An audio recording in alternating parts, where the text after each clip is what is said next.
All right, welcome back to the AFS Health and Care Podcast. Everybody, I'm here with Michael Edward, our lead exercise physiologist. And today we are talking about transformation in the sense of health. And Mike recently wrote a blog, which isn't the sexiest title, but it's why you need 6 months to actually make health transformation, which definitely goes against the grain of what you all might see and read out in the industry. And he's going to unpack why we need more time than less time. So, Michael, thanks for coming on. I appreciate that. You used my middle name to get us started. So, yeah, we're at that level now, right? Apparently we are. Okay, so there's a lot to unpack from this topic. I guess the biggest question to kick things off here is 6 months seems like a long time. Why 6 months? Well, I have a couple of thoughts on that. I'll unpack it into a couple different parts. The first part is, I think, the interesting cultural consequence of being here in America. We think as Americans that anything that we can't do in a day or get in an instant is a long time. You know, we've been enculturated to believe that quick fixes are possible in every aspect of our society, certainly our health. And I think fundamentally the way I frame this is that most people have not gotten to the state of ill health that they are in 6 months. It has been years, if not decades, and the thought that you can undo years and or decades of poor behaviors that have led to ill health in a short period of time, even in a 6 month period of time, is probably a little bit misguided. But I think where the dissonance occurs is part cultural and societal. Here in America, we tend to favor things that are more instant gratification. Actually, interesting story. We had a client at our Plymouth facility. This was years ago when we still had the Plymouth facility, that was signing up, and she was someone who was from an East Asian culture. And she said to the person she was signing up with, "Well, I'm going to give this a try for a little bit.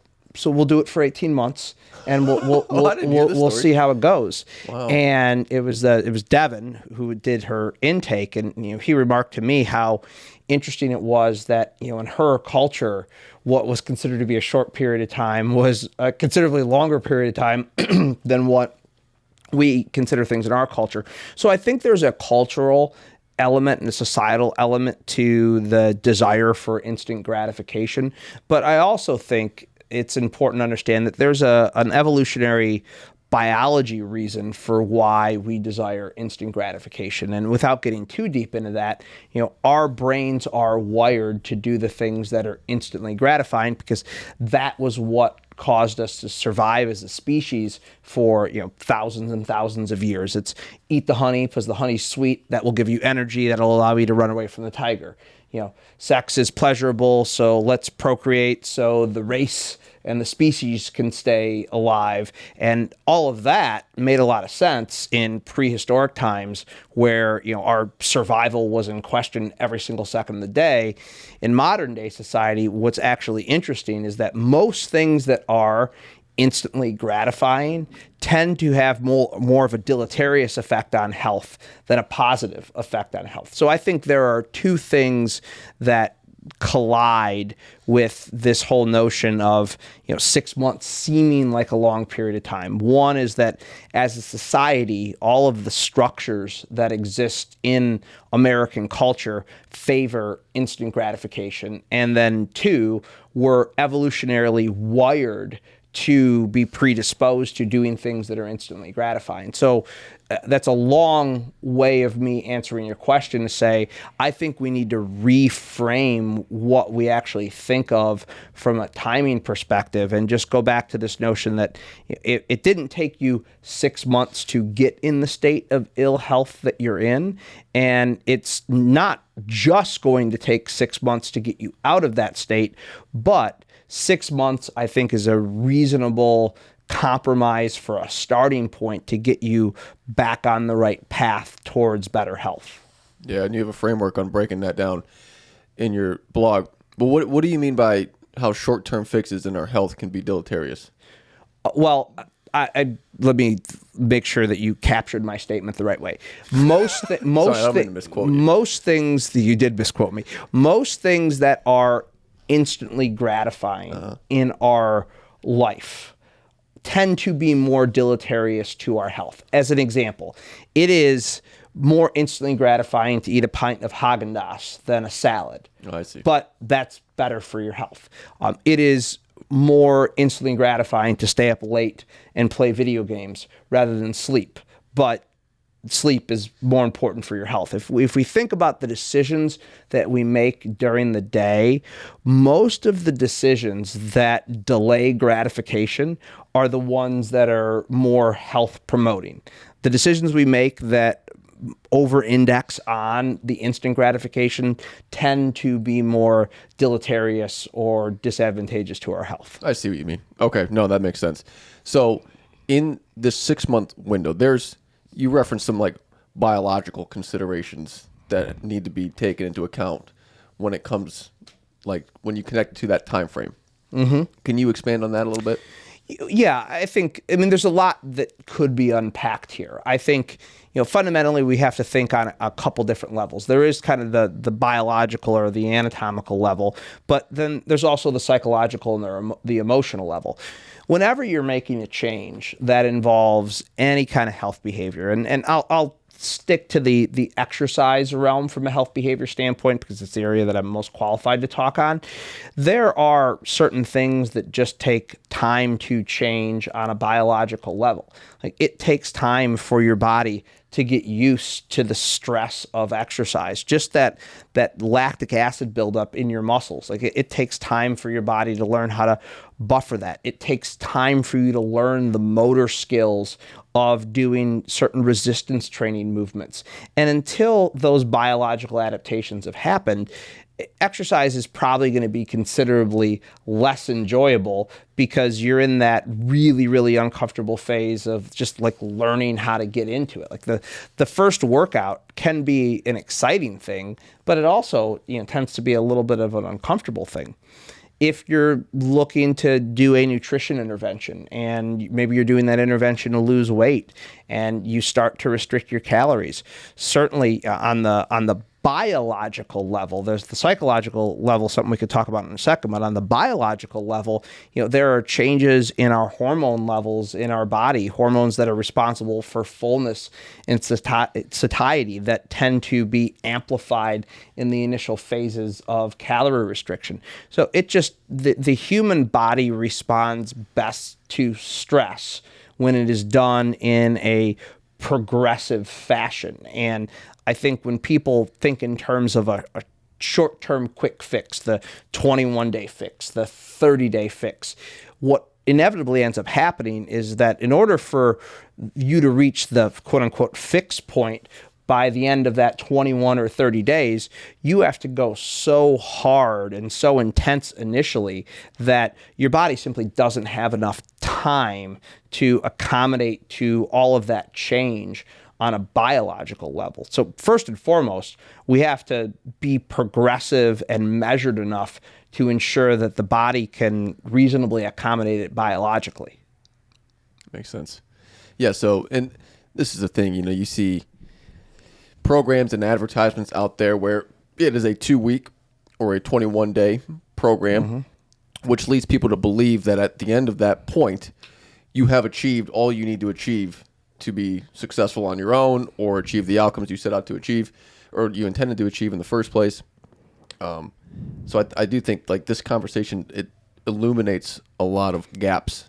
Yeah, I'd like to say something about that really quick because what the conversation we're having right now of 6 months, it doesn't sell as well or as prominently as the 21-day fix. It just simply doesn't. And there are two issues with that. Fundamentally, issue number one is that the consumer is misled. And they're misled to believe that because it's the messaging around the quick 21-day fix is so pervasive that must be right.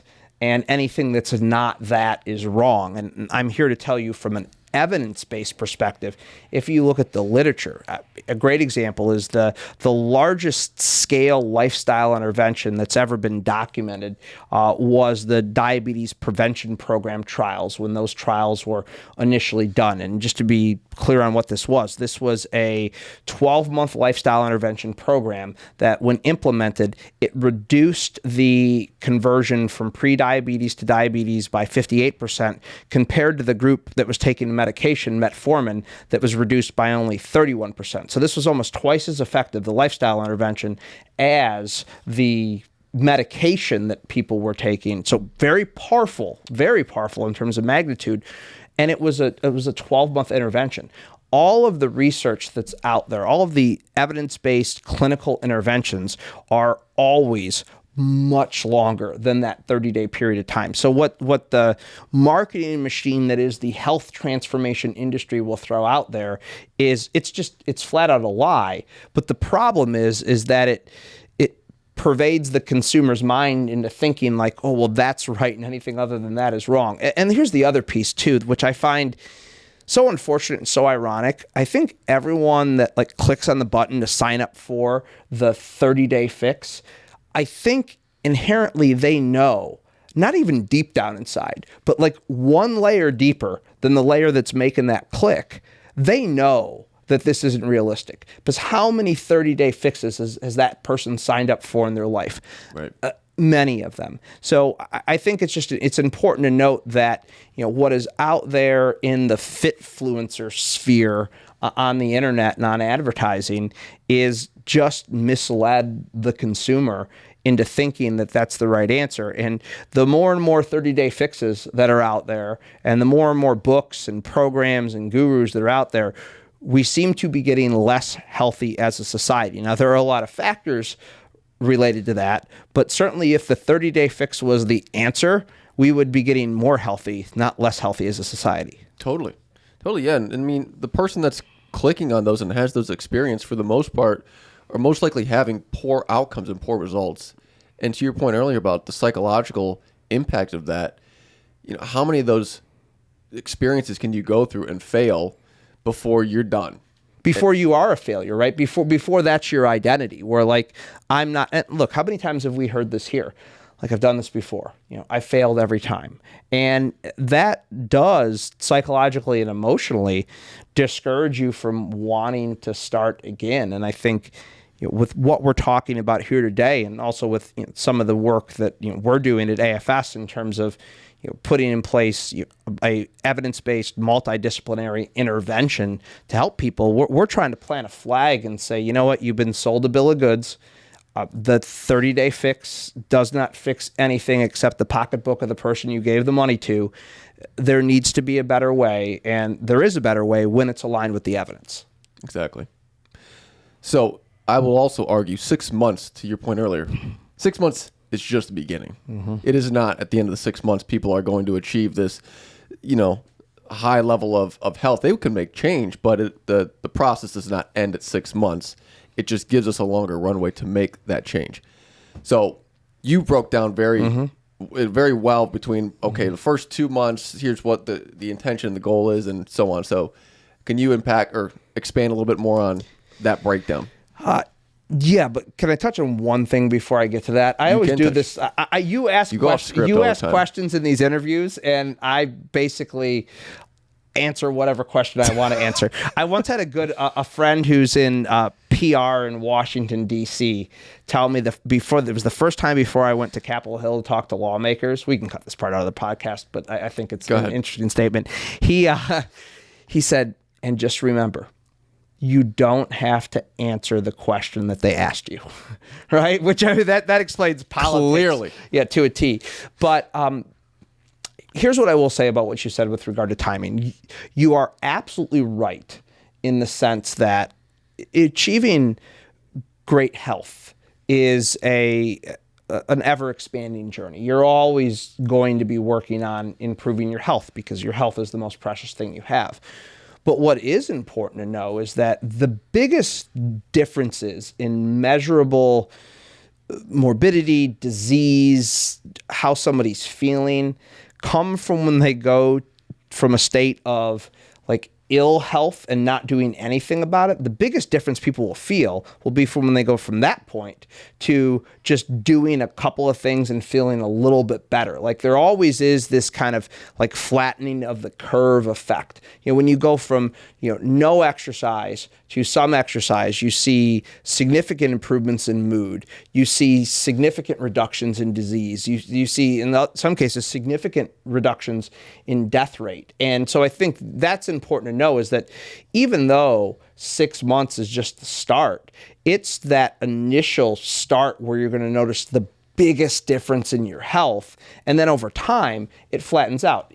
I'll use myself as an example. We've documented before in these conversations how I was really overweight and really out of shape, and I got in much better shape. But initially, the biggest differences I felt were in that first 3 to 6 months. And then after that, the noticeable differences kind of flatten out. Maybe it was more of a maintenance phase. So I think it's just important to note that while the pursuit of health is a lifelong pursuit, the biggest differences you will notice is when you go from doing nothing at all or very little about your health to doing something about your health. That's the biggest rates of change. And then after that, stuff starts to flatten out. That's a fair point. Yeah, and I think part of the provider's responsibility is to help orient the person that they're working with, the client or the patient or whatever it is, to that process. Because it's very easy to get discouraged when you got a 2-year outcome goal that you're trying to run towards. You can forget and you can miss the daily change that's happening and the daily wins that you're getting based on what you're completing and how you feel. Yeah. And I think as in our industry, our professionals, we might miss that a lot of the time. Yeah, I agree. Okay, on that note, let's talk about the 6 months and what to expect at the different milestones within that process. So I think I'm going to break this out probably higher level than I did, in the article. Yes. And then if people want to dive deeper into more of the nuances in the article, they can. From a starting point perspective, and the starting point is so critical because it really sets the stage for everything that's to come after that. It's figuring out where is the appropriate starting point for you. Let's meet you where you are at right now in your lifestyle. Let's understand what your health concerns are. Let's understand what your goals are. And then let's construct a plan collaboratively between coach and client that not only fits within your lifestyle, but also is appropriate for where you're at from a physical and from a psychological perspective. And I'll stay on this for a second because I think it's important. It is absolutely essential that we know what somebody's desired health outcome goal is. Do they want to improve their strength? Do they want to reduce their weight? Do they want to improve their chronic condition like diabetes? We need to know what that is. And that's piece one. Piece two is we need to know enough about them physically and psychologically to say, okay, if that's the goal that they have, here's broadly what the program should look like to achieve that goal. But here's the critical piece that's typically missed in the process. They say the goal, and then we say, this is the thing that you need to do to achieve that goal. I think the nuanced piece of the conversation is, can you do these things that we just said to reach that goal? So often people start with what they want to accomplish rather than what they can actually do. And somebody might say, hey, I want to lose 20 pounds in the next 3 months, which is a fairly aggressive goal. But that might take dedicating 7 to 10 hours a week to things associated with the goal. Exercise, meal prep, food logging, getting more sleep, whatever it might be. So they might have this goal over here, and the set of things they need to do to achieve that goal just doesn't fit into their life. So what a great coach does is they hold up that goal and they say, that is a worthwhile and important thing for you to accomplish. But here's what you'll need to do it. And I don't know if based on what you said, that fits into your life. So can we talk about what fits into your life so we can recalibrate the goal to actually set you up for success? So many people fail before they even begin because they set a goal that their lifestyle doesn't allow them to achieve. So step number one is just getting alignment on how the goal intersects with somebody's lifestyle and making sure that just from a logistical perspective, they haven't set themselves up for failure. If you're somebody that has 5 hours a week to commit to your lifestyle intervention between nutrition, exercise, and all the other health habits, and what your goal is going to require is 10 hours, then you failed before you ever have begun. So that is the critical first starting point within this 6-month period, and that's happening right from the jump. But then once that's been determined, then it's, okay, how do we start the process to ensure that after we've agreed on that plan, we set you up for success physically and psychologically with your exercise program? How do we make sure that we're starting you at a point that is appropriate so you don't get injured, you don't get so sore that you can't move or it discourages you from doing the exercise? If it's a nutrition intervention, how do we make some small appropriate changes initially to get you used to it and to integrate those things into your lifestyle? I kind of like to use an analogy, particularly with exercise, is exercise is like cooking. You can always take away, but you never, you could. Well, let me try that again. I'll try that again. I've said this many times before. You're not a cook, are you? I am not a cook. Exercise is like cooking. You can always add, but you can never take away after you've done too much. And so we try to be very measured initially. So then the initial phase is really aligning on expectations, getting really clear on goals, and then setting you up for success by making the process very, very progressive in nature. Yes. Well, as you're talking, I'm thinking about the way that these programs have been run by fitness professionals, and the fitness professional, if they're a very qualified one, they will go about the process that you just said. But more times than not, they're also stewarding the behavior change in realms that are outside of their scope as well. So when somebody's trying to change their health, there's a lot of domains that constitute health. Yeah. There's sleep hygiene, there's nutrition, there's exercise, there's physical, there's all these things where I think like the principle of coaching umbrellas that, but then you do need experts to steward change in their respective domains. So I think a good question is, all right, who needs to be involved in that process? Yeah, as they say, it takes a village, right? And I think traditional health transformations, if you've looked at them commercially, the things that are being sold on social media and on the internet, typically it involves one solitary professional. It might be a nutritionist, it might be an exercise professional, it might be a chiropractor, it might be a physician, one solo professional. But in reality, if you look at what has been most successful in most of the widely researched clinical interventions that are out there, it is always a multidisciplinary care team. It is always a group of people that are involved in the process, each working in their specialty where 1 + 1 + 1 doesn't equal 3. 1 + 1 + 1 equals 5 or 6 or 10 because the work of each specialist is amplified. I think fundamentally there are 3 professionals that must be involved. There must be a health coach involved. And we've written articles on coaching before, and people can reference those. But essentially, this is someone that understands coaching psychology, behavior change psychology, and they can work with people, collaborate with them to make health behavior change. So that is the quarterback of the team in this kind of a process. They are the person that is intimately involved in this first phase we talked about with regard to goal setting. They're going to be involved in the next couple phases, addressing barriers and then kind of cementing behaviors and making them habitual. That's your quarterback. And then for the kind of health changes that we focus on, and I think many of the interventions that are out there that focus on improving overall health, you really have 2 primary areas that are being addressed. One area is exercise and the other area is nutrition. And to that end, you should have specialists that are involved in those respective areas. On the nutrition end, that is a registered dietitian. And to be clear, there's a big difference between a nutritionist and a registered dietitian. The guy or gal down at the vitamin store down the street is a nutritionist.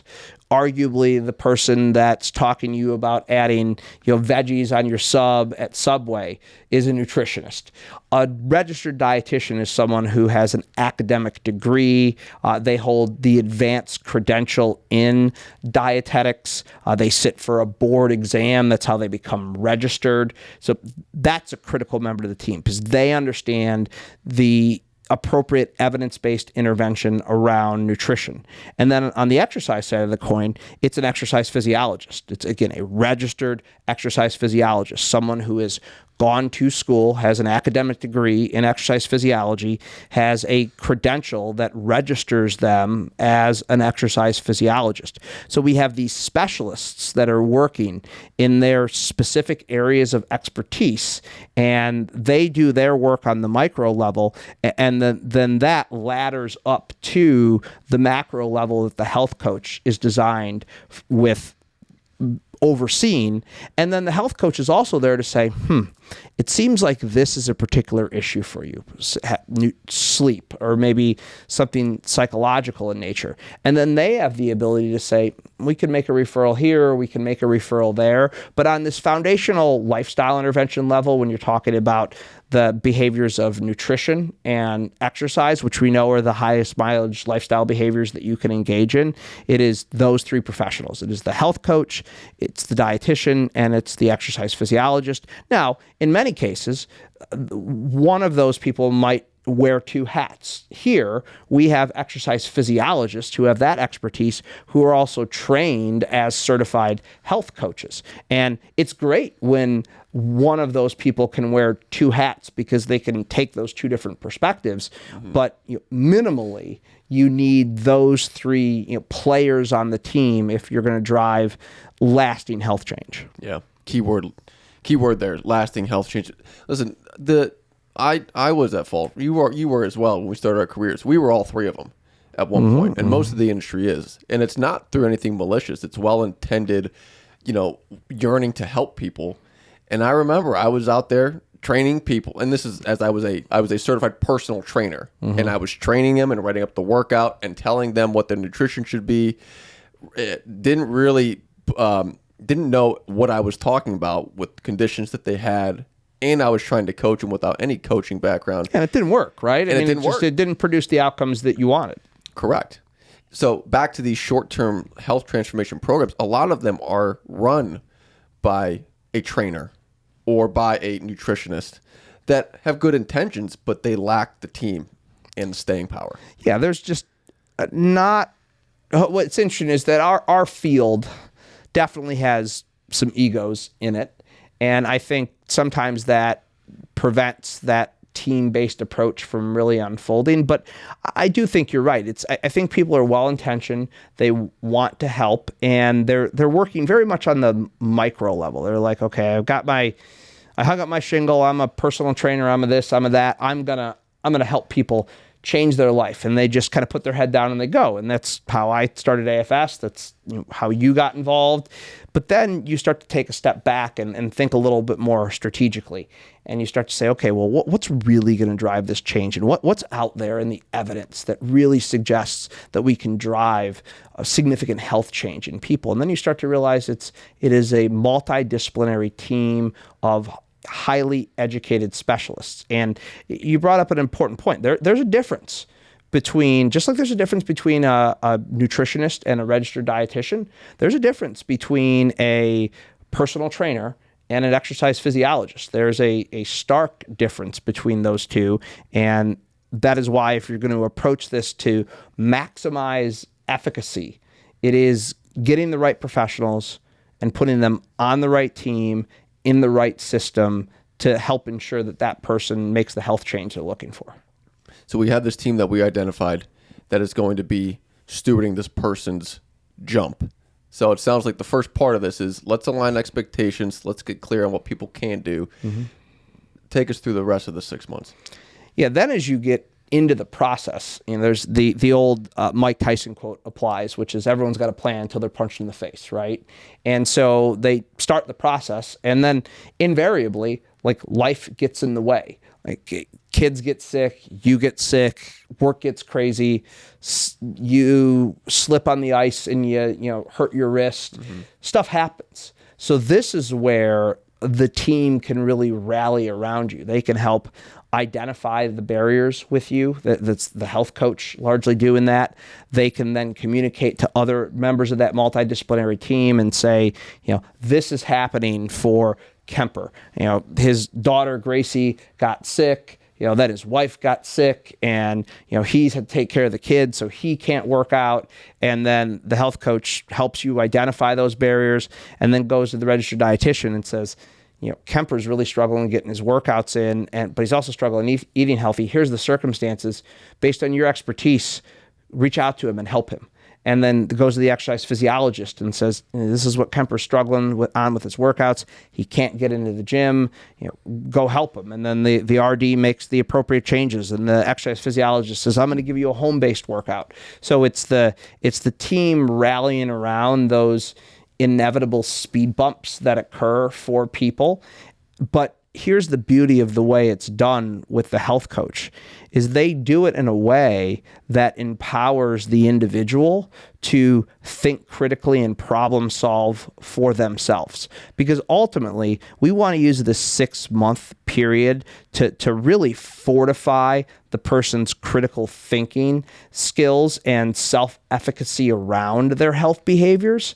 And rather than telling that person what to do, they're going to say, okay, let's talk about what's going on and let's work together to come up with solutions. And in the process of doing that, that person's autonomy is respected.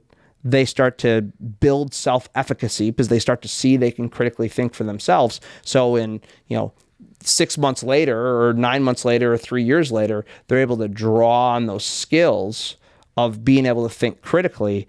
And then they also have those expertise of the people that are around them to make the appropriate changes. So really, part one is kind of the planning and getting started phase. Part two is all right, we're into this, and now we're dealing with the inevitable barriers that come up in life, and we're learning how to overcome them, not by just following someone's plan that they throw at you, but by working collaboratively together between coach and client to foster critical thinking and self-efficacy and self-confidence. Mm-hmm. Which that is the contrary position as well in our industry and the people engaging in it. A lot of times I talk with people and they're like, I just need somebody to tell me what to do. And that only goes so far until they do get punched in the mouth. And then it doesn't work. Yeah. Well, and we actually know it doesn't work. We know it doesn't work from some of the fundamental theories of behavior change. We know that the strongest pull that exists for a human being is the pull for autonomy. We have had that pull for autonomy since we've been little kids. We were in literally. Gracie did not want to listen to what you had to say. Yeah, and play with my books. Yeah, exactly. We were literally in this area that we're in right now yesterday with your daughter in here who's 2, right? A little over 2. And we were talking to her and we were asking her to do something and she was having none of it. And it's that pull towards autonomy. And it's the same thing with the rebellious teenager. Or it's the same thing when somebody tells you what to do at work or your spouse tells you what to do. We have this innate human capacity for autonomy. Look, on a global level, you look at what's happening in Ukraine right now, right? Like Ukraine was invaded by a country that's like 50 times its size with 50 times its military, and those people are fighting back. Not because they can win, but because they're fighting for their freedom, which is another way of saying autonomy. So without getting super philosophical here, all that to say is that whenever somebody tells us what to do, yes, we can follow it acutely for a short period of time. I don't care if it's, hey, do this workout routine, or hey, here's this meal plan I want you to go follow. But your autonomy will win out every single time. Self-determination theory is probably the foundation of health behavior change. It's the first thing that a health coach learns theoretically, and the underpinning to self-determination theory is autonomy. So being told what to do never works. And I think herein lies the difference between just your standard, transformation specialist and a certified health coach. They've learned that part of coaching psychology, and they know how to use their expertise to help you, but not being an expert so much so that it would squash your autonomy and eventually cause rebellion. So stage 1, let's get a good launch pad. Stage 2, let's help you overcome some of these obstacles as a team. Stage 3, at the end of the 6 months, what's the expectation? Now let's lock in the behaviors. Let's move these things to behaviors that are more, I don't want to say habitually ingrained, but are more routine in your life. The reason I don't want to say habitually ingrained is because there's a lot of things that we do out of habit. And my good friend and colleague, Michelle Seeger, who's written some amazing books, who's here at University of Michigan in Ann Arbor, she talks about that habits work when life doesn't get in the way. Meaning, like, you could have a habit to, like, put your keys in a certain spot and then take them away from there. But there's not a lot getting in the way of that happening. But your exercise habit, there's all kinds of things getting in the way. So I think Michelle is absolutely right when she says that health behavior change is hard to make habitual because life can get in the way. But I do think we can make things routine. And I do think we can start to shift our identity. And I think that's what starts to really happen as you get into this last phase of this 6 months, is your identity is starting to shift. And that's what makes things more routine, is that you've gone from month 1 where you weren't an exerciser to now by month 5, you're seeing yourself exercising and you're starting to consider yourself an exerciser. You're seeing yourself as someone who can eat healthy. You've developed the self-confidence and the self-efficacy. So you're fighting against fewer external variables that are going to get in your way. You have now thought critically enough about the barriers that come up that rather than it being something that completely derails you, when you got to talk to your health coach, your EP, your RD, and your spouse to help you out. Now, the curveball comes up and you're like, oh yeah, I remember when that happened before. I just do this. So now these behaviors become much more routine and it starts to settle into something that is a part of our life by that point. And that takes time. You cannot push the psychology of that any faster than what it can be. And I realize that's like a metaphysical way to put things, but the point is that it's going to take time for you to come across those scenarios, gain the self-confidence, gain the self-efficacy, make it feel routine. But again, that identity shift is so important. People talk about how long does it take to make a habit? And we've all heard that it takes 21 days to make a habit. Let's be abundantly clear. Like, that was like one research study, which is dubious at best, that suggests that that's the case. But what I think is a better question to ask is, how long does it take to shift your identity? And once you've made that identity shift, once you go from I'm not an exerciser to I'm an exerciser, that's powerful, because we know as human beings that we will nearly do anything to uphold the identity that we have for ourselves. And it takes time to do that. And this process also models another behavior change theory that exists that I think a lot of people have actually heard of. It's the stages of change model, that trans-theoretical model of change where somebody goes from pre-contemplation to contemplation. Like, have you ever seen this? It's like the circular thing. Really, phase 1, when somebody meets with their health coach, their EP, and their RD for the first time, they're in that preparation stage, right? They're just getting started. And then there's the second stage, which is, call it months, 3 and 4. It's the action stage. And then after that, we get into the maintenance phase and we just maintain those behaviors. And then the last thing that happens during this period of time is this is where the health coach fortifies relapse prevention strategies. It's identifying what are the things that could cause you to go back to your old behaviors. What do you do when that happens? What's your kind of relapse prevention toolkit at that point? And that's really powerful, because ultimately, and you're hearing a lot of the language I'm using, we have a goal in this multidisciplinary team process to make you reliant on you, not the team. Use the team for as long as you need the team. But then once the team has done its job, then you have all the tools you need internally. And man, that is that is incredibly empowering. We talk a lot about taking back control of your health. And taking back control of your health, it means doing certain things, certainly.